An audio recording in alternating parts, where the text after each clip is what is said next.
ਜਪਿਓ ਜਿਨ ਅਰਜਨ ਦੇਵ ਗੁਰੂ। ਜਪਿਓ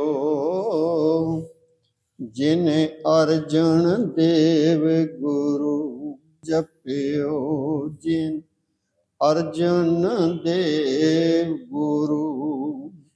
ਫਿਰ ਸੰਕਟ ਜੂਣ ਗਰਭ ਨਾ ਆਇਓ। ਜਪਿਓ ਜਿਨ ਅਰਜਨ ਦੇਵ ਗੁਰੂ। ਜਬ ਲੋ ਨਹੀਂ ਭਾਗ ਲਿਲਾਰੇ ਉਦੈ।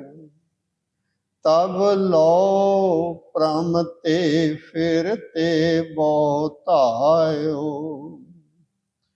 ਕਲ ਘੋਰ ਸਮੁੰਦਰ ਮੈਂ बूढ़त थे। कबहू मिट है नहीं रे पछुतायो। तत विचार यह मथुरा।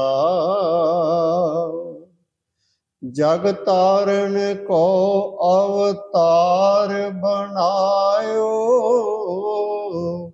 जपयो जिन ਅਰਜਨ ਦੇਵ ਗੁਰੂ। ਜਪਿਓ ਜਿਨ ਅਰਜਨ ਦੇਵ ਗੁਰੂ। ਫਿਰ ਸੰਕਟ ਜੂਣ ਗਰਭ ਨਾ ਆਇਓ। ਜਪਿਓ ਜਿਨ ਅਰਜਨ ਦੇਵ ਗੁਰੂ। ਵਾਹਿਗੁਰੂ। ਚਾਰੇ ਜਾਗੇ ਚੌਂ ਜੁਗੀ। ਪੰਚਾਇਨ ਆਪੇ ਹੋਆ। ਆਪੀ ਨੇ ਆਪ ਸਾਜਿਉਣ। ਆਪੇ ਹੀ ਥੰਮ ਖਲੋਆ। ਇਹ ਅੰਮ੍ਰਿਤਮਈ ਬਾਣੀ ਰਾਮ ਕਲੀ ਕੀ ਵਾਰ ਰਾਏ ਬਲਵੰਡ ਤਥਾ ਸਤੈ ਡੂਮ ਆਖੀ। ਇਸ ਦੀਆਂ ਕੁੱਲ 8 ਪੌੜੀਆਂ ਹਨ। ਇਹ 8ਵੀਂ ਪੌੜੀ ਦੀ ਆਓ ਅੱਜ ਵਿਚਾਰ ਕਰੀਏ, ਜੋ ਕਿ ਸ੍ਰੀ ਗੁਰੂ ਗ੍ਰੰਥ ਸਾਹਿਬ ਜੀ ਦੇ 968 ਅੰਗ ਉੱਤੇ ਸੁਸ਼ੋਭਿਤ ਹੈ। ਇਸ ਸਾਰੀ ਵਾਰ ਦੇ ਵਿੱਚ ਪਹਿਲੀ ਪੌੜੀ ਦੇ ਵਿੱਚ ਗੁਰੂ ਨਾਨਕ ਦੇਵ ਜੀ ਦੀ ਗੁਣਾਂ ਦੀ, ਉਹਨਾਂ ਦੀ ਉਸਤਤ, ਉਹਨਾਂ ਦੀਆਂ ਸਿਫਤ ਸਲਾਹਾਂ ਕੀਤੀਆਂ ਹਨ। ਉਹ ਜੋਤ ਰੂਪ ਹਰਿ ਆਪ ਗੁਰੂ ਨਾਨਕ ਕਹਾਇਓ। ਉਹ ਜੋਤ ਰੂਪ, ਉਹ ਵਾਹਿਗੁਰੂ ਜੋ ਜੋਤ ਰੂਪ ਹੈ, ਉਹੀ ਗੁਰੂ ਨਾਨਕ ਸਾਹਿਬ ਜੀ ਦੇ ਅੰਦਰ ਜੋਤ ਪ੍ਰਗਟ ਹੋਈ। ਜੋਤ ਰੂਪ ਹਰਿ ਆਪ ਗੁਰੂ ਨਾਨਕ ਕਹਾਇਓ। ਤਾਂ ਤੇ ਅੰਗਦ ਪਇਓ। ਤਤ ਸਿਉ ਤਤ ਮਿਲਾਇਓ। ਸਭ ਤੋਂ ਪਹਿਲਾਂ ਇਸ ਵਾਰ ਦੇ ਵਿੱਚ ਗੁਰੂ ਨਾਨਕ ਦੇਵ ਜੀ ਦੀ ਉਸਤਤ ਕੀਤੀ ਗਈ ਹੈ ਪਹਿਲੀ ਪੌੜੀ ਦੇ ਵਿੱਚ, ਜੋ ਕਿ ਉਹ ਵਾਹਿਗੁਰੂ ਦੀ ਹੀ ਜੋਤ ਸਨ। ਉਹਨਾਂ ਦੀ ਹੀ ਜੋਤ ਉਹਨਾਂ ਦੇ ਵਿੱਚ ਸੀ। ਉਹੀ ਜੋਤ ਫਿਰ ਜੋ ਗੁਰੂ ਨਾਨਕ ਸਾਹਿਬ ਜੀ ਦੇ ਵਿੱਚ ਸੀ, ਗੁਰੂ ਨਾਨਕ ਸਾਹਿਬ ਜੀ ਨੇ ਉਹੀ ਜੋਤ ਆਪਣੀ ਜੋਤ ਦੇ ਰਾਹੀਂ ਗੁਰੂ ਅੰਗਦ ਸਾਹਿਬ ਜੀ ਦੇ ਵਿੱਚ ਉਹੀ ਜੋਤ ਜਗਾ ਦਿੱਤੀ। ਉਹਨਾਂ ਨੂੰ ਭਾਈ ਲਹਿਣਾ ਤੋਂ ਗੁਰੂ ਅੰਗਦ ਬਣਾ ਦਿੱਤਾ, ਅਰਥਾਤ ਆਪਣੇ ਅੰਗ ਤੋਂ ਪੈਦਾ ਕਰ ਲਿਆ। ਆਪਣੀ ਜੋਤ, ਜਿਸ ਤਰ੍ਹਾਂ ਇੱਕ ਦੀਵਾ ਜਗਦਾ ਹੋਵੇ, ਇੱਕ ਨਾਲ ਦੀਵਾ ਬੁਝਿਆ ਹੋਵੇ, ਤਾਂ ਉਸ ਜਗਦੇ ਹੋਏ ਦੀਵੇ ਦੇ ਨਾਲ ਉਸ ਬੁਝੇ ਹੋਏ ਦੀਵੇ ਨੂੰ ਵੀ ਜਗਾਇਆ ਜਾ ਸਕਦਾ ਹੈ। ਉਸ ਦੇ ਵਿੱਚ ਵੀ ਉਹੀ ਜੋਤ ਆ ਜਾਂਦੀ ਹੈ ਜੋ ਪਹਿਲੇ ਦੀਵੇ ਦੇ ਵਿੱਚ ਸੀ। ਗੁਰੂ ਸਾਹਿਬ ਦੇ ਵਿੱਚ, ਗੁਰੂ ਨਾਨਕ ਸਾਹਿਬ ਜੀ ਦੇ ਵਿੱਚ ਜੋ ਉਹ ਪਰਮਾਤਮਾ ਦੀ ਜੋਤ ਉਹਨਾਂ ਦੇ ਵਿੱਚ ਪ੍ਰਗਟ ਹੋਈ, ਉਹੀ ਜੋਤ ਗੁਰੂ ਅੰਗਦ ਦੇਵ ਜੀ ਦੇ ਵਿੱਚ ਆਈ। ਪਹਿਲੀ ਪੌੜੀ ਦੇ ਵਿੱਚ ਗੁਰੂ ਨਾਨਕ ਸਾਹਿਬ ਜੀ ਦੀ ਉਸਤਤ ਕਰਦੇ ਹਨ। ਫਿਰ ਦੂਜੀ ਅਤੇ ਤੀਜੀ ਪੌੜੀ ਦੇ ਵਿੱਚ ਗੁਰੂ ਅੰਗਦ ਦੇਵ ਜੀ ਦੀ ਉਸਤਤ ਕਰਦੇ ਹਨ। ਇਹ ਭਾਈ ਬਲਵੰਡ ਜੀ ਪਹਿਲੀਆਂ 3 ਪੌੜੀਆਂ ਉਚਾਰਦੇ ਹਨ। ਫਿਰ ਚੌਥੀ ਪੌੜੀ ਭਾਈ ਸੱਤਾ ਜੀ ਉਚਾਰਦੇ ਹਨ। ਉਹ ਚੌਥੀ ਪੌੜੀ ਦੇ ਵਿੱਚ ਗੁਰੂ ਨਾਨਕ ਦੇਵ ਜੀ ਦੀ ਉਸਤਤ ਕਰਦੇ ਹਨ। ਪੰਜਵੀਂ ਪੌੜੀ ਦੇ ਵਿੱਚ ਗੁਰੂ ਅੰਗਦ ਦੇਵ ਜੀ ਦੀ ਉਸਤਤ ਕਰਦੇ ਹਨ। 6ਵੀਂ ਪੌੜੀ ਦੇ ਵਿੱਚ ਗੁਰੂ ਅਮਰਦਾਸ ਜੀ ਦੀ ਉਸਤਤ ਕਰਦੇ ਹੋਏ ਕਹਿੰਦੇ ਹਨ, ਪਿਓ ਦਾਦੇ ਜਿਹਾ ਪੋਤਾ ਪਰਵਾਨ, ਕਿ ਜਿਹੋ ਜਿਹਾ ਪਿਓ ਅਰਥਾਤ ਗੁਰੂ ਅੰਗਦ ਦੇਵ ਜੀ, ਕਿਉਂਕਿ ਇਹ ਪੌੜੀ 6ਵੀਂ ਜੋ ਹੈ ਇਹ ਗੁਰੂ ਅਮਰਦਾਸ ਜੀ ਦੇ ਪਰਥਾਏ ਹੈ, ਉਹਨਾਂ ਦੀ ਉਸਤਤ ਹੈ। ਇਸ ਕਰਕੇ ਕਿਉਂਕਿ ਗੁਰੂ ਅਮਰਦਾਸ ਜੀ ਦੀ ਜੋਤ ਗੁਰੂ ਅੰਗਦ ਦੇਵ ਜੀ ਦੇ ਕੋਲੋਂ ਜਗੀ, ਇਸ ਕਰਕੇ ਇਸ ਪੌੜੀ ਦੇ ਵਿੱਚ ਲਿਖਦੇ ਹੋਏ ਭਾਈ ਸੱਤਾ ਜੀ ਕਹਿੰਦੇ ਹਨ, ਪਿਓ ਦਾਦੇ ਜਿਹਾ ਪੋਤਾ ਪਰਵਾਨ। ਪੋਤਾ ਗੁਰੂ ਅਮਰਦਾਸ ਜੀ, ਪਿਓ ਗੁਰੂ ਅੰਗਦ ਦੇਵ ਜੀ, ਦਾਦਾ ਗੁਰੂ ਨਾਨਕ ਦੇਵ ਜੀ ਦੀ। ਕਿਉਂਕਿ ਅਸਲੀ ਤਾਂ ਇਹੀ ਹੀ ਪਿਓ ਤੇ ਦਾਦੇ ਹਨ, ਜੋ ਕਿ ਨਾਦੀ ਹਨ, ਜੋ ਬਿੰਦੀ ਹਨ, ਜੋ ਦੁਨਿਆਵੀ ਹਨ ਉਹ ਨਹੀਂ, ਜੋ ਨਾਦੀ ਹਨ ਉਹੀ ਪਿਓ ਦਾਦੇ ਹਨ। ਪਿਓ ਦਾਦੇ ਜਿਹਾ ਪੋਤਾ ਪਰਵਾਨ। ਫਿਰ 7ਵੀਂ ਪੌੜੀ ਦੇ ਵਿੱਚ ਗੁਰੂ ਰਾਮਦਾਸ ਜੀ ਦੀ ਉਸਤਤ ਕਰਦੇ ਹੋਏ ਕਹਿੰਦੇ ਹਨ, ਧੰਨ ਧੰਨ ਰਾਮਦਾਸ ਗੁਰ, ਜਿਨ ਸਿਰਿਆ ਤਿਣੈ ਸਵਾਰਿਆ। ਧੰਨ ਧੰਨ ਰਾਮਦਾਸ ਗੁਰ। 7ਵੀਂ ਪੌੜੀ ਵਿੱਚ ਭਾਈ ਸੱਤਾ ਜੀ ਗੁਰੂ ਰਾਮਦਾਸ ਜੀ ਦੀ ਉਸਤਤ ਕਰਦੇ ਹਨ। ਫਿਰ ਇਹ 8ਵੀਂ ਪੌੜੀ ਜਿਸ ਦੀ ਕਿ ਅੱਜ ਆਪਾਂ ਵਿਚਾਰ ਕਰਨੀ ਹੈ, ਇਹ ਭਾਈ ਸੱਤਾ ਜੀ ਉਚਾਰਦੇ ਹਨ। ਇਸ ਦੇ ਵਿੱਚ ਗੁਰੂ ਅਰਜਨ ਸਾਹਿਬ ਜੀ ਦੇ ਗੁਣ ਗਾਉਂਦੇ ਹਨ। ਆਓ ਜਿਸ ਦੀ ਵਿਚਾਰ ਕਰੀਏ। ਚਾਰੇ ਜਾਗੇ ਚੌਂ ਜੁਗੀ, ਪੰਚਾਇਨ ਆਪੇ ਹੋਆ। ਚਾਰੇ ਜਾਗੇ, ਚਾਰੇ ਪਾਤਸ਼ਾਹੀਆਂ ਜੋ ਗੁਰੂ ਅਰਜਨ ਦੇਵ ਸਾਹਿਬ ਜੀ ਤੋਂ ਪਹਿਲਾਂ ਹੋਏ, ਗੁਰੂ ਨਾਨਕ ਸਾਹਿਬ ਜੀ, ਗੁਰੂ ਅੰਗਦ ਦੇਵ ਜੀ, ਗੁਰੂ ਅਮਰਦਾਸ ਜੀ, ਗੁਰੂ ਰਾਮਦਾਸ ਜੀ, ਇਹ ਚਾਰੇ ਹੀ ਪਾਤਸ਼ਾਹੀਆਂ, ਚਾਰੇ ਹੀ ਸਤਿਗੁਰੂ ਆਪਣੇ ਆਪਣੇ ਸਮੇਂ ਦੇ ਵਿੱਚ ਪ੍ਰਗਟ ਹੋਏ। ਆਪਣੇ ਆਪਣੇ ਸਮੇਂ ਦੇ ਵਿੱਚ ਇਹਨਾਂ ਨੇ ਆਤਮਿਕ ਗੁਣ ਪੈਦਾ ਕੀਤੇ, ਇਹਨਾਂ ਨੇ ਪ੍ਰਕਾਸ਼ ਪ੍ਰਗਟ ਕੀਤਾ।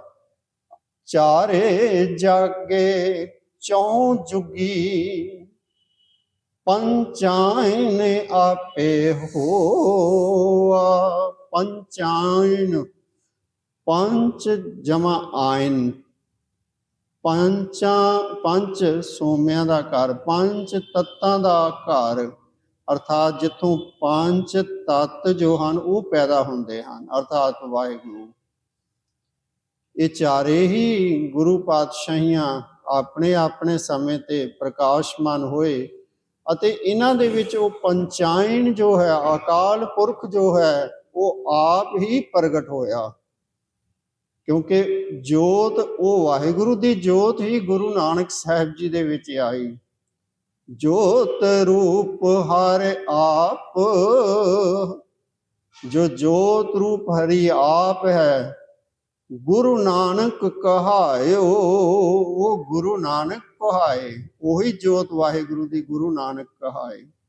ਫਿਰ ਉਹੀ ਜੋਤ ਗੁਰੂ ਨਾਨਕ ਸਾਹਿਬ ਜੀ ਦੇ ਤੋਂ ਗੁਰੂ ਅੰਗਦ ਸਾਹਿਬ ਜੀ ਦੇ ਵਿੱਚ ਆਈ, ਉਹੀ ਜੋਤ ਗੁਰੂ ਅਮਰਦਾਸ ਜੀ ਦੇ ਵਿੱਚ ਆਈ, ਉਹੀ ਗੁਰੂ ਰਾਮਦਾਸ ਜੀ ਤੇ ਹੁਣ ਪੰਜਵੇਂ ਪਾਤਸ਼ਾਹ ਗੁਰੂ ਅਰਜਨ ਦੇਵ ਜੀ ਦੇ ਵਿੱਚ। ਜੋਤ ਉਹੀ ਹੈ, ਉਹੀ ਜੋਤ ਸਾਰਿਆਂ ਦੇ ਵਿੱਚ ਜਗ ਰਹੀ ਹੈ। ਜੋਤ ਓਹਾ ਜੁਗਤ ਸਾਏ, ਸ਼ਹਿ ਕਾਇਆ ਫੇਰ ਪਲਟੀਐ। ਉਹੀ ਜੋਤ ਜਗ ਰਹੀ ਹੈ ਅੱਗੇ ਅੱਗੇ। ਉਹੀ ਜੁਗਤੀ ਜੀਵਨ ਜੁਗਤੀ ਵੀ ਉਹੀ ਹੈ ਜੋ ਗੁਰੂ ਨਾਨਕ ਸਾਹਿਬ ਦੇ ਵਿੱਚ ਜੋਤ ਸੀ, ਉਹੀ ਜੋਤ ਅੱਗੇ ਗੁਰੂ ਅੰਗਦ ਸਾਹਿਬ ਜੀ ਦੇ ਵਿੱਚ। ਜੀਵਨ ਜੁਗਤੀ ਵੀ ਉਹੀ ਹੈ, ਉਹੀ ਫਿਰ ਗੁਰੂ ਅਮਰਦਾਸ ਜੀ ਦੇ ਵਿੱਚ ਜੋਤ ਜਗੀ, ਉਹੀ ਗੁਰੂ ਰਾਮਦਾਸ ਜੀ ਦੇ। ਤੇ ਹੁਣ ਗੁਰੂ ਭਾਈ ਸੱਤਾ ਜੀ ਕਹਿ ਰਹੇ ਹਨ ਕਿ ਇਹੀ ਜੋਤ ਜੋ ਹੈ ਉਹ ਗੁਰੂ ਅਰਜਨ ਦੇਵ ਜੀ ਦੇ ਵਿੱਚ ਆਈ। ਚਾਰੇ ਜਾਗੇ ਚੌਂ ਜੁਗੀ, ਪੰਚਾਇਨ ਆਪੇ ਹੋਆ। ਆਪੀ ਨੇ ਆਪ ਸਾਜਿਓਣ, ਆਪੇ ਹੀ ਥੰਮ ਖਲੋਆ। ਉਸ ਵਾਹਿਗੁਰੂ ਨੇ ਆਪਣੇ ਆਪ ਨੂੰ ਆਪ ਹੀ ਸਾਜਿਆ। ਉਹ ਆਪਣੇ ਆਪ ਨੂੰ ਆਪ ਹੀ ਸਾਜ ਕੇ ਇਸ ਸ੍ਰਿਸ਼ਟੀ ਰੂਪ ਦੇ ਵਿੱਚ ਆਇਆ, ਨਿਰਗੁਣ ਤੋਂ ਸਰਗੁਣ ਸਰੂਪ ਦੇ ਵਿੱਚ ਆਏ। ਆਪੀ ਨੇ ਆਪ ਸਾਜਿਓ, ਆਪੇ ਹੀ ਥੰਮ ਖਲੋਆ। ਥੰਮ ਆਸਰਾ ਦੇਣ ਵਾਲਾ ਵੀ ਉਹ ਵਾਹਿਗੁਰੂ ਆਪ ਹੀ ਹੈ। ਉਹ ਵਾਹਿਗੁਰੂ ਗੁਰੂ ਸਰੂਪ ਹੋ ਕੇ, ਗੁਰੂ ਰੂਪ ਹੋ ਕੇ ਉਹ ਫਿਰ ਆਪ ਹੀ ਇਸ ਸ੍ਰਿਸ਼ਟੀ ਨੂੰ ਆਸਰਾ ਵੀ ਉਹੀ ਦੇ ਰਹੇ ਹਨ, ਉਹੀ ਥੰਮ ਹਨ। ਆਪੇ ਪੱਟੀ ਕਲਮ ਆਪ, ਆਪ ਲਿਖਣ ਹਾਰਾ ਹੋਆ। ਜੀਵਾਂ ਦੀ ਅਗਵਾਈ ਕਰਨ ਲਈ, ਪੂਰਨੀ ਪਾਉਣ ਲਈ ਉਹ ਵਾਹਿਗੁਰੂ ਆਪ ਹੀ ਪੱਟੀ ਹੈ ਅਤੇ ਆਪ ਹੀ ਪੱਟੀ ਦੇ ਉੱਤੇ ਫਿਰ ਲਿਖਣ ਲਈ ਕਲਮ ਵੀ ਆਪ ਹੀ ਹੈ। ਅਤੇ ਗੁਰੂ ਰੂਪ ਹੋ ਕੇ ਪੂਰਨੇ ਵੀ ਉਹ ਵਾਹਿਗੁਰੂ ਆਪ ਹੀ ਪਾ ਰਿਹਾ ਹੈ। ਸਭ ਉਮਤ ਆਵਣ ਜਾਵਨੀ, ਆਪੇ ਹੀ ਨਵਾਂ ਨਰੋਆ। ਇਹ ਸਾਰੀ ਜੋ ਉਮਤ, ਸਾਰੀ ਜੋ ਸ੍ਰਿਸ਼ਟੀ ਹੈ, ਸਾਰੇ ਜੀਵ ਜੰਤੂ ਹਨ, ਇਹ ਤਾਂ ਸਾਰੇ ਆਵਣ ਜਾਵਣ ਦੇ ਵਿੱਚ ਹਨ, ਆਉਣ ਜਾਣ ਦੇ ਵਿੱਚ ਹਨ, ਆਵਾਗਾਉਣ ਦੇ ਵਿੱਚ ਹਨ, ਜਨਮ ਮਰਨ ਦੇ ਵਿੱਚ ਹਨ। ਕਿਉਂਕਿ ਸਤਿਗੁਰੂ ਜੀ ਦਾ ਉਪਦੇਸ਼ ਹੈ, ਜੋ ਉਪਜਿਓ ਸੋ ਬਿਨਸ ਹੈ, ਪਰੋ ਆਜ ਕੈ ਕਾਲ। ਜੋ ਵੀ ਉਪਜਿਆ ਹੈ ਉਸਨੇ ਬਿਨਸਣਾ ਹੀ ਹੈ, ਪਰ ਉਹ ਆਜ ਕੇ ਕਾਲ, ਅੱਜ ਜਾਂ ਕੱਲ ਉਸਨੇ ਨਾਸ ਹੋ ਜਾਣਾ ਹੈ। ਕਿਉਂਕਿ ਸਾਰੀ ਸ੍ਰਿਸ਼ਟੀ ਨਾਸ਼ਵੰਤ ਹੈ। ਸੱਚ ਉਹ ਇੱਕ ਵਾਹਿਗੁਰੂ ਹੈ ਜੋ ਸਦਾ ਰਹਿਣ ਵਾਲਾ ਹੈ। ਜੋ ਉਪਜਿਓ ਸੋ ਬਿਨਸ ਹੈ, ਪਰੋ ਆਜ ਕੇ ਕਾਲ। ਨਾਨਕ ਹਰ ਗੁਣ ਗਾਏ ਲੈ, ਛਾੜ ਸਗਲ ਜੰਜਾਲ। ਇੱਥੇ ਵੀ ਇਹੀ ਅੰਮ੍ਰਿਤਮਈ ਬਚਨ ਹਨ। ਸਭ ਉਮਤ ਆਵਣ ਜਾਵਣੀ, ਆਪੇ ਹੀ ਨਵਾਂ ਨਰੋਵਾ। ਪਰ ਉਹ ਵਾਹਿਗੁਰੂ ਸਦਾ ਹੀ ਨਵਾਂ ਹੈ, ਸਦਾ ਹੀ ਨਿਰਲੇਪ ਹੈ। ਇਹ ਬਾਕੀ ਸ੍ਰਿਸ਼ਟੀ ਤਾਂ ਸਾਰੀ ਜੰਮਦੀ ਹੈ, ਮਰਦੀ ਹੈ। ਤਖਤ ਬੈਠਾ ਅਰਜਨ ਗੁਰੂ, ਸਤਿਗੁਰ ਕਾ ਖਿਵੈ ਚੰਦੋਆ। ਹੁਣ ਉਹ ਅਲਾਹੀ ਤਖਤ ਤੇ, ਉਸ ਵਾਹਿਗੁਰੂ ਦੇ ਬਖਸ਼ੇ ਹੋਏ ਤਖਤ ਦੇ ਉੱਤੇ, ਜਿਸ ਦੇ ਉੱਤੇ ਉਹ ਗੁਰੂ ਨਾਨਕ ਸਾਹਿਬ ਜੀ ਬਿਰਾਜੇ ਸਨ, ਗੁਰੂ ਅੰਗਦ ਦੇਵ ਜੀ ਸਨ, ਗੁਰੂ ਅਮਰਦਾਸ ਜੀ, ਗੁਰੂ ਰਾਮਦਾਸ ਜੀ ਸਨ। ਉਹ ਫਿਰ ਕਾਇਆ ਹੀ ਪਲਟ ਰਹੇ ਸਨ। ਜੋਤ ਉਹੀ ਸੀ ਉਹਨਾਂ ਦੇ ਵਿੱਚ, ਜੋਤ ਉਹੀ ਫਿਰ ਹੁਣ ਗੁਰੂ ਅਰਜਨ ਸਾਹਿਬ ਜੀ ਦੇ ਵਿੱਚ ਆਈ। ਤਖਤ ਬੈਠਾ।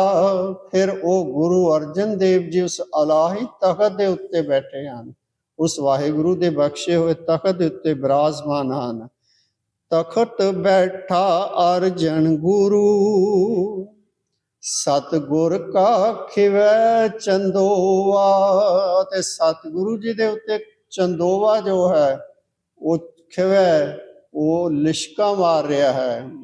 ਅਰਥਾਤ ਸਤਿਗੁਰੂ ਜੀ ਦੀ ਮਹਿਮਾ ਸਾਰੇ ਪਾਸੇ ਹੀ ਪਸਰ ਰਹੀ ਹੈ, ਸਾਰੇ ਪਾਸੇ ਹੀ ਉਹ ਵਡਿਆਈ ਦੀਆਂ ਉਹਨਾਂ ਦੀਆਂ ਧੂਮਾਂ ਪੈ ਰਹੀਆਂ ਹਨ। ਕਿਉਂ ਧੂਮਾਂ ਪੈ ਰਹੀਆਂ ਹਨ? ਕਿਉਂਕਿ ਗੁਰੂ ਨਾਨਕ ਸਾਹਿਬ ਜੀ ਦੀ ਵਡਿਆਈ ਦੀ ਧੂਮ ਸਾਰੇ ਪਾਸੇ ਪਈ ਹੋਈ ਸੀ। ਕਿਉਂਕਿ ਪਹਿਲੀਆਂ ਪੌੜੀਆਂ ਦੇ ਵਿੱਚ ਅੰਮ੍ਰਿਤਮਈ ਬਚਨ ਹਨ, ਲਹਿਣੇ ਦੀ ਫੇਰ ਆਈਐ ਨਾਨਕਾ ਦੋਹੀ ਖੱਟੀ ਐ। ਕਿ ਲੈਣੇ ਦੀਆਂ ਧੂਮਾਂ ਪੈ ਗਈਆਂ, ਵਡਿਆਈ ਦੀਆਂ ਧੂਮਾਂ ਪੈ ਗਈਆਂ। ਕਿਉਂ ਪਈਆਂ? ਨਾਨਕਾ ਦੋਹੀ ਖੱਟੀ ਐ, ਕਿ ਜੋ ਗੁਰੂ ਨਾਨਕ ਸਾਹਿਬ ਜੀ ਦੀ ਵਡਿਆਈ ਦੀ ਖੱਟੀ ਸੀ, ਉਹ ਖੱਟੀ ਉਹਨਾਂ ਨੂੰ ਮਿਲ ਗਈ। ਇਸੇ ਤਰ੍ਹਾਂ ਉਹੀ ਗੁਰੂ ਨਾਨਕ ਸਾਹਿਬ ਜੀ ਜੋ ਵਡਿਆਈ ਦੀਆਂ ਧੂਮਾਂ ਸਨ ਪਈਆਂ ਹੋਈਆਂ, ਉਹੀ ਗੁਰੂ ਅਰਜਨ ਸਾਹਿਬ ਜੀ ਦੇ ਵਿੱਚ ਉਹੀ ਵਡਿਆਈ ਦੀਆਂ ਧੂਮਾਂ ਉਹਨਾਂ ਦੇ ਵੀ ਪੈ ਰਹੀਆਂ ਹਨ। ਅਰਥਾਤ ਉਹਨਾਂ ਦਾ ਜੋ ਚੰਦੋਵਾ ਹੈ ਉਹ ਖਿਵੈ ਚੰਦੋਵਾ। ਤਖਤ ਬੈਠਾ ਅਰਜਨ ਗੁਰੂ, ਸਤਿਗੁਰ ਕਾ ਖਿਵੈ ਚੰਦੋਆ। ਉਗਵਣੋ ਤੈ ਆਥ ਵਣੋ, ਚੌ ਚੱਕੀ ਕੀਅਣ ਲੋਆ। ਉਗਵਣੋ ਜਿਸ ਪਾਸੇ ਸੂਰਜ ਚੜ੍ਹਦਾ ਹੈ, ਅਰਥਾਤ ਪੂਰਬ ਵਾਲਾ ਪਾਸਾ। ਆਥਵਣੋ ਜਿਸ ਪਾਸੇ ਸੂਰਜ ਅਸਤ ਹੁੰਦਾ ਹੈ, ਅਰਥਾਤ ਪੱਛਮ ਵਾਲਾ ਪਾਸਾ। ਉਗਵਣੋ ਤੈ ਆਥ ਵਣੋ, ਪੂਰਬ ਤੇ ਪੱਛਮ ਤੱਕ, ਪੂਰਬ ਤੋਂ ਲੈ ਕੇ ਪੱਛਮ ਤੱਕ ਚੌਂ ਚੱਕੀ ਸਾਰੇ ਪਾਸੇ ਹੀ ਕੀਅਣ ਲੋਆ। ਉਹ ਜੋ ਗੁਰੂ ਨਾਨਕ ਸਾਹਿਬ ਜੀ ਦੀ ਜੋਤ, ਜੋ ਉਸ ਵਾਹਿਗੁਰੂ ਦੀ ਜੋਤ ਗੁਰੂ ਨਾਨਕ ਸਾਹਿਬ ਜੀ ਦੀ ਜੋਤ, ਅਤੇ ਉਸ ਤੋਂ ਬਾਅਦ ਉਹ ਗੁਰੂ ਅਰਜਨ ਦੇਵ ਵਿੱਚ ਜੋਤ ਉਹ ਜਗ ਰਹੀ ਹੈ ਜੋ ਤਖਤ ਤੇ ਹੁਣ ਬੈਠੇ ਹਨ। ਉਹਨਾਂ ਦੀਆਂ ਵਡਿਆਈ ਦੀਆਂ ਧੂਮਾਂ ਸਾਰੇ ਪਾਸੇ ਹੀ ਫੈਲੀਆਂ ਹੋਈਆਂ ਹਨ, ਪੂਰਬ ਤੋਂ ਲੈ ਕੇ ਪੱਛਮ ਤੱਕ ਚੌਂ ਚੱਕੀ ਕੀਅਣ ਲੋਆ। ਗੁਰੂ ਅਰਜਨ ਸਾਹਿਬ ਜੀ ਪ੍ਰਕਾਸ਼ ਕਰ ਰਹੇ ਹਨ ਆਪਣੀ ਬਖਸ਼ੀ ਹੋਈ ਗੁਰੂ ਨਾਨਕ ਸਾਹਿਬ ਜੀ ਦੀ ਬਾਣੀ ਰਾਹੀਂ, ਗੁਰੂ ਅੰਗਦ ਦੇਵ ਜੀ ਦੀ, ਗੁਰੂ ਅਮਰਦਾਸ ਜੀ ਦੀ ਤੇ ਗੁਰੂ ਰਾਮਦਾਸ ਜੀ ਤੇ ਆਪਣੀ ਉਚਾਰੀ ਹੋਈ ਬਾਣੀ ਦੇ ਨਾਲ ਸਾਰੇ ਪਾਸੇ ਹੀ ਪ੍ਰਕਾਸ਼ ਕਰ ਰਹੇ ਹਨ। ਜਿਨੀ ਗੁਰੂ ਨਾ ਸੇਵਿਓ, ਮਨ ਮੁਖਾਂ ਪਿਆ ਮੋਆ। ਜਿਨੀ ਗੁਰੂ ਨਾ ਸੇਵਿਓ, ਜਿਨ੍ਹਾਂ ਨੇ ਗੁਰੂ ਨੂੰ ਨਹੀਂ ਸੇਵਿਆ। ਗੁਰੂ ਦਾ ਸੇਵਨਾ ਕੀ ਹੈ? ਗੁਰੂ ਦਾ ਹੁਕਮ ਮੰਨਣਾ, ਗੁਰੂ ਦੀ ਬਖਸ਼ੀ ਹੋਈ ਬਾਣੀ ਅਨੁਸਾਰ ਆਪਣਾ ਜੀਵਨ ਢਾਲਣਾ। ਗੁਰੂ ਦਾ ਹੁਕਮ ਮੰਨਣਾ ਹੀ ਗੁਰੂ ਦੀ ਸੇਵਾ ਹੈ। ਜਿਨੀ ਗੁਰੂ ਨਾ ਸੇਵਿਓ, ਮਨ ਮੁਖਾਂ ਪਿਆ ਮੋਆ। ਉਹਨਾਂ ਮਨਮੁਖਾਂ ਨੂੰ ਫਿਰ ਮਰੀ ਪੈ ਗਈ, ਅਰਥਾਤ ਉਹਨਾਂ ਦੀ ਆਤਮਿਕ ਮੌਤ ਹੋ ਗਈ। ਪਰ ਜੇ ਫਿਰ ਜਿਹੜੇ ਗੁਰਮੁਖ ਜਨ ਹਨ ਉਹ ਉਸ ਨੂੰ ਸੇਵਦੇ ਹਨ, ਉਸ ਦਾ ਹੁਕਮ ਮੰਨਦੇ ਹਨ, ਉਹਨਾਂ ਨੂੰ ਫਿਰ ਆਪਣੇ ਆਪ ਹੀ ਉਹਨਾਂ ਦੇ ਵਿੱਚ ਆਤਮਿਕ ਜੀਵਨ ਪੈਦਾ ਹੋ ਜਾਂਦਾ ਹੈ। ਜੇ ਮਨਮੁਖਾਂ ਦੇ ਅੰਦਰ ਆਤਮਿਕ ਜੀਵਨ ਨਹੀਂ ਰਹਿੰਦਾ, ਆਤਮਿਕ ਮੌਤ ਹੁੰਦੀ ਹੈ, ਤਾਂ ਫਿਰ ਗੁਰਮੁਖ ਜਨ ਜੋ ਉਸ ਬਾਣੀ ਦੇ ਨਾਲ ਜੁੜਦੇ ਹਨ, ਉਸ ਬਾਣੀ ਦੇ ਨਾਲ ਜੁੜ ਕੇ ਵਾਹਿਗੁਰੂ ਦੇ ਗੁਣ ਗਾਉਂਦੇ ਹਨ, ਉਸ ਗੁਰੂ ਨੂੰ ਸੇਵਦੇ ਹਨ, ਗੁਰੂ ਦਾ ਹੁਕਮ ਮੰਨਦੇ ਹਨ, ਫਿਰ ਉਹਨਾਂ ਦੇ ਅੰਦਰ ਆਤਮਿਕ ਜੀਵਨ ਪੈਦਾ ਹੋ ਜਾਂਦਾ ਹੈ। ਦੂਣੀ ਚੌਣੀ ਕਰਾਮਾਤ, ਸੱਚੇ ਕਾ ਸੱਚਾ ਢੋਆ। ਦੂਣੀ ਚੌਣੀ, ਦਿਨ ਦੂਣੀ ਰਾਤ ਚੌਗਣੀ ਕਰਾਮਾਤ, ਉਸ ਗੁਰੂ ਅਰਜਨ ਦੇਵ ਜੀ ਦੀ ਹਰ ਪਾਸੇ ਵਡਿਆਈ ਹੀ ਵਡਿਆਈ ਹੋ ਰਹੀ ਹੈ, ਵਡਿਆਈ ਹੀ ਵਡਿਆਈ ਵੱਧ ਰਹੀ ਹੈ।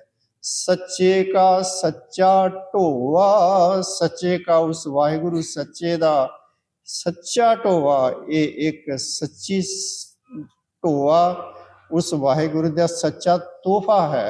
गुरु अर्जन देव सारी सृष्टि ਲਈ ਇੱਕ ਤੋਹਫੇ ਹਨ ਜੋ ਉਹ ਵਾਹਿਗੁਰੂ ਨੇ ਬਖਸ਼ੇ ਹਨ। ਚਾਰੇ ਜਾਗੇ ਚੌਂ ਜੁਗੀ ਪੰਚਾਇਨ ਆਪੇ ਹੋਆ। ਚਾਰੇ ਹੀ ਚੌਂ ਜੁਗਾਂ ਦੇ ਵਿੱਚ ਗੁਰੂ ਨਾਨਕ ਸਾਹਿਬ, ਗੁਰੂ ਅੰਗਦ ਦੇਵ ਜੀ, ਗੁਰੂ ਅਮਰਦਾਸ, ਗੁਰੂ ਰਾਮਦਾਸ ਜੀ ਆਪਣੇ ਆਪਣੇ ਸਮੇਂ ਦੇ ਵਿੱਚ ਪ੍ਰਕਾਸ਼ਮਾਨ ਹੋਏ। ਉਹਨਾਂ ਦੇ ਵਿੱਚ ਉਹ ਅਕਾਲ ਪੁਰਖ ਪ੍ਰਗਟ ਹੋਇਆ। ਪੰਚਾਇਨ ਅਕਾਲ ਪੁਰਖ ਆਪ ਹੀ ਉਹਨਾਂ ਦੇ ਵਿੱਚ ਪ੍ਰਗਟ ਹੋਇਆ। ਫਿਰ ਉਹੀ ਜੋਤ ਗੁਰੂ ਅਰਜਨ ਸਾਹਿਬ ਜੀ ਦੇ ਵਿੱਚ ਪ੍ਰਗਟ ਹੋਈ, ਜਿਨ੍ਹਾਂ ਦੇ ਬਾਰੇ ਭਾਈ ਸੱਤਾ ਜੀ ਕਹਿੰਦੇ ਹਨ, ਤਖਤ ਬੈਠਾ ਅਰਜਨ ਗੁਰੂ, ਸਤਿਗੁਰੂ ਕਾ ਖਿਵੈ ਚੰਦੋਵਾ। ਸਤਿਗੁਰੂ ਦੀ ਬਖਸ਼ਿਸ਼ ਹੋਈ। ਸਤਿਗੁਰੂ ਦੀ ਬਖਸ਼ਿਸ਼ ਦੇ ਨਾਲ ਹੀ ਅਸੀਂ ਉਹਨਾਂ ਦੀ ਬਾਣੀ ਦੀ ਵਿਚਾਰ ਕਰ ਸਕਦੇ ਹਾਂ। ਸਤਿਗੁਰੂ ਜੀ ਆਪ ਹੀ ਸਿਰ ਦੇ ਉੱਤੇ ਹੱਥ ਰੱਖਣ, ਨਹੀਂ ਤਾਂ ਅਸੀਂ ਤਾਂ ਅਲਪਗ ਜੀਵ ਅਵਗੁਣ ਭਰੇ ਹਾਂ, ਕੁਛ ਵਿਚਾਰ ਨਹੀਂ ਕਰ ਸਕਦੇ। ਸਤਿਗੁਰੂ ਦੇ ਅੱਗੇ ਆ ਕੇ ਮੱਥਾ ਟੇਕਦੇ ਹਾਂ ਕਿ ਸਤਿਗੁਰੂ ਆਪ ਹੀ ਕਿਰਪਾ ਕਰਨ, ਆਪ ਹੀ ਜੋ ਇਸ ਤਰ੍ਹਾਂ ਦਾ ਉਹਨਾਂ ਦਾ ਆਸ਼ਾ ਹੈ ਉਸ ਤਰ੍ਹਾਂ ਦੀ ਵਿਚਾਰ ਕਰਵਾ ਲੈਣ। ਸਤਿਗੁਰੂ ਦੀ ਕਿਰਪਾ ਸਦਕਾ ਇਹ ਰਾਮ ਕਲੀ ਕੀ ਵਾਰ ਜੋ ਕਿ ਭਾਈ ਸੱਤਾ ਜੀ ਅਤੇ ਭਾਈ ਬਲਵੰਡ ਜੀ ਦੀ ਉਚਾਰੀ ਹੋਈ ਹੈ, ਇਹ ਅੱਜ ਸੰਪੂਰਨ ਹੋਈ ਹੈ। ਸਤਿਗੁਰੂ ਜੀ ਦਾ ਕੋਟਾਨ ਕੋਟ ਸ਼ੁਕਰਾਨਾ ਹੈ ਜੀ। ਵਾਹਿਗੁਰੂ ਜੀ ਕਾ ਖਾਲਸਾ, ਵਾਹਿਗੁਰੂ ਜੀ ਕੀ ਫਤਿਹ।